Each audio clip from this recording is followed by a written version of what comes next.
When you came to Big Brother, did you know that you were going to become a disruptor, or you didn't know? No, I had no idea. When I auditioned and everything, I had no idea until almost the last day that I was a disruptor. Before, yeah. How did you feel? I was shocked because I'm a very peaceful guy, you know, I'm a very kind guy, I love. So I'm thinking, why choose me as a disruptor? But then being in the house and understanding that as a disruptor you can't be seen, it made sense to me. When he became the real housemate, what was his game plan strategy? So before coming onto the show, my strategy was to try to win HOH as much as I could and those arena games, but also try to be friendly with everyone so that I'm not nominated a lot. So when I became a housemate, I thought that, okay, that should be the same strategy, but then I also kind of just saw that like the way some people were kind of moving, I thought that like there was a chance for me to be a bit more aggressive, especially when it came to like the attention I was trying to get for some of the women in the house. So that's what I was trying to think to do. So HOH and to be more social. What was the beef between you and There's no beef between me and Makhekhe. I've got no ill feeling towards this guy. I've got no bad words or things to say towards him. I don't know how this beef started, but I just know that he didn't like me in the house. I think it was because of my relationship with Neo. I think he didn't like that and therefore he didn't like me. And I kind of just went with what he was giving me, the energy he was giving me. I said, okay, let's do it. But honestly, I have no ill feeling towards Makhekhe. I wish him the best. If he wins, he's a deserved winner. I wish him the best. So why did you Throw the dagger? Because it's very fun to get a reaction out of him. He takes things very, very personally. And when I do that, I saw on the socials, everyone was laughing about how I reacted, you know. Oh, fuck off, for tag, yeah. I'm like, Makhekhe, it's okay. So that's why I did it. Okay, talk about Neo. You just mentioned something about Neo. When she came here, she mentioned about the relationship being real. Do you feel the same? 100%. You see, it's like how that artist says, one kiss is all it takes.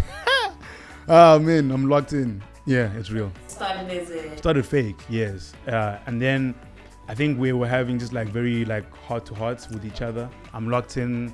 Neo, I am very connected to her, and for me it is very real. And yeah, we did start off as fake, but there was a moment where we were just sharing a lot of deep things to each other, and that's why I really connected with her. And then I kind of like saw her for Neo, if that makes any sense. And then I was hooked from that moment. Have you spoken to her yet? Yeah, we spoke a bit, yeah. Are you guys getting to know each other? Yes. Getting to know? I know him. Do you like him in a relationship kind of way? Like romantic kind of. oh my god, Papuena! So most people, they viewed you as a person that loved, sorry about this word, but gossiping, right? Okay. Do you think you were more of a gossiping person, or maybe just because there was nothing really to do in the house? It's a bit of both. I do like hearing news, man. Like I do like those type of. I won't lie to you, I do. But also in the house, dog, we can't talk about the outside world that much. I can't be talking about politics. I can't be talking about, hey, when I was at Drake this. I can't. Like I'm not allowed to. So all you can do is talk about each other, and even say talk about each other. So that's what it mainly became. But also I feel like I was just analyzing the game, and as I analyze it and I see it, I speak about it. So yeah, it was both, you could say. You ever said yesterday that you were certain about your eviction? You were fun, and she said that you make her to laugh. Ah, that's nice. Shout out Liam. I hope you see the shout out, man. Appreciate you. Yeah, but I'm most sad that Taki left. He was fun. It was really funny. He was one of the people that even without saying anything or speaking or whatever, I'll just laugh, you know, because his presence is so, it's so hyena-like. He was, yeah. Talk about the kiss between you and Okay. Liam. What happened? Did she force herself on you? Because what we saw and what happened, or what she said, is two different things. Yeah. So it was time to do this lap dance, whatever. And me, I'm an actor. So when it's time to perform, it's time to perform. Honestly, dude, I can't tell you who that person was that was lap dancing. But it's not the same guy speaking to you right now. I was in the zone, bro. And then as I'm there, like she was close to me and she like kissed me first. And I said, you know what? I've got to play now. I'm feeling desperate. I didn't change my tactic. Let's go with it. But then, of course, I felt really bad afterwards because, like, I might be jeopardizing things with Neo. Of course, I didn't know how Neo saw it and how if Neo would be okay with me doing this type of stuff. Yeah. Why did you talk about jeopardizing things with Neo, right? Mark Jr. found you and Els holding hands. When we were holding. Okay, when we were holding hands. There's a video Okay. of you holding hands with Elsie outside. Okay. Junior found you guys there.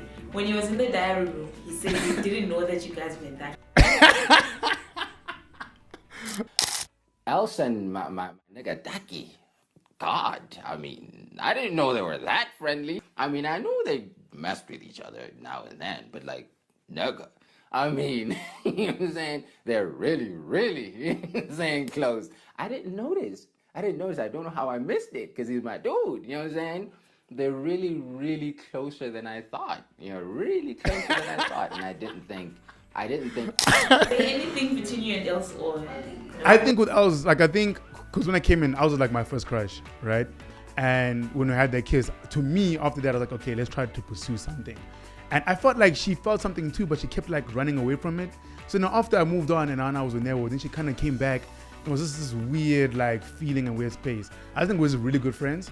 I do think there's like some weird like underlying tension, but I would never explore it because I just don't see her like that. So yeah. But if she had come... But for week 1. After Newo left, and then if she had come back and... Tried something, I was refused because then to me it feels fake. Because we had the chance, you mized me hard. Oh, not hard, but you mized me. Actually, she kissed Willie in front of me. And then after that, I got mized. So like for me, it's like if you mize me, you mize me. Let's keep it rocking, you know? Don't not come back because you saw I'm not up. Like don't do that. Okay. Are you sure you're saying that because of what you saw on social media? What have you seen so far about social media about you and Newo? About me and Newo. I know a lot of people loving me and Newo. Me and Els, I haven't seen anything. I think I saw one video where someone was like, Taki and Els should just make us happy now. Something like that. Why are you saying yes like that? Because I saw it. Oh, yeah, that's it. But like in the house, literally, and I think I even said to Sanaya, I was like, it just feels fake to me. Because like how at one stage you want nothing to do with me and now you want me. It just doesn't feel cool. I hope you're not saying it because you saw that people, they loved you and everything. Oh, you don't believe me?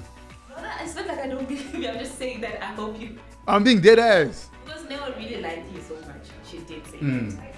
So, okay, enough about that.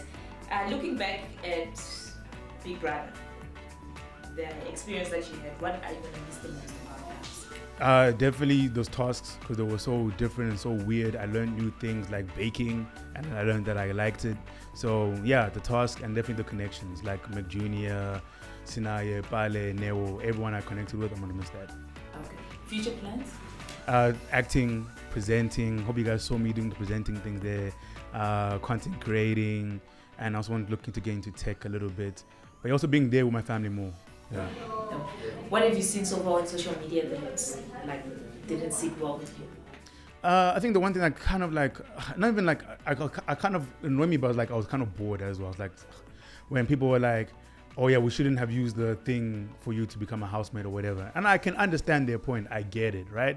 But again, it's one thing on the outside, to look from the outside and to actually be in the house. Like when you feel yourself slipping away from who you are, it's a crazy feeling. And that's why I remember even in the house asking so many people like, hey dude, I feel like, you know, I really felt like I was losing myself. And even when I spoke to Big Brother and he said, stay true to yourself. I was like, no, dog, I'm gonna stay true to myself. Either you like it or you don't. And the good thing? People really seem to like my vibe and like my energy. People spoke about me being humble, spoke about me being smart. I was like, oh, you think I'm smart? That's dope. Because I've never really thought I'm a smart person. So that was like a really cool thing to hear. And also the stuff with me and Newo has been really cute to look at. Yeah. So I think you must stick to the good side. Yeah, 100%.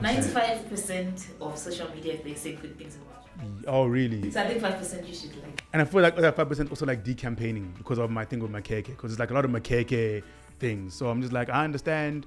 I wish Makhekhe the best. Again, hey, Makhekhe, good luck. How did you feel when you found out that you were now a housemate? Like, I was too shocked. And there's a part of me that felt like I didn't deserve it. Because I was, in my head, I'm like, how am I beating Newo and Fahima to get to this part? Because to me, I always kind of felt like I wasn't the most relatable to like the South African public, just because of like how I grew up and my experiences into like with a fork and knife and stuff like that, where everyone in the house wasn't doing that. I was like the only one doing that.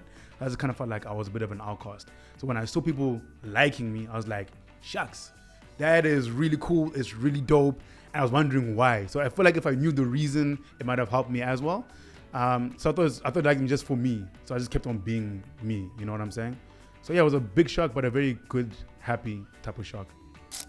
Last question. Who do you think will be evicted this Sunday? Shucks, who's up again? Yeah, it looks like Fa'als might be a bit of a rap. And Jareed. I'm surprised about Jareed though. I thought Jareed would have had fans outside or whatever. But from what I'm hearing people say, and when I look, it seems like it's not cooking. Really?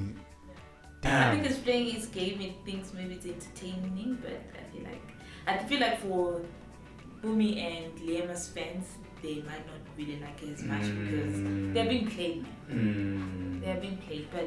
And who do you think is gonna win? Or who do you want?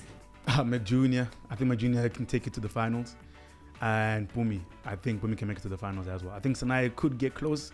This week might be tricky. I hope it doesn't end for him. But my mind is on McJunior and Bumi.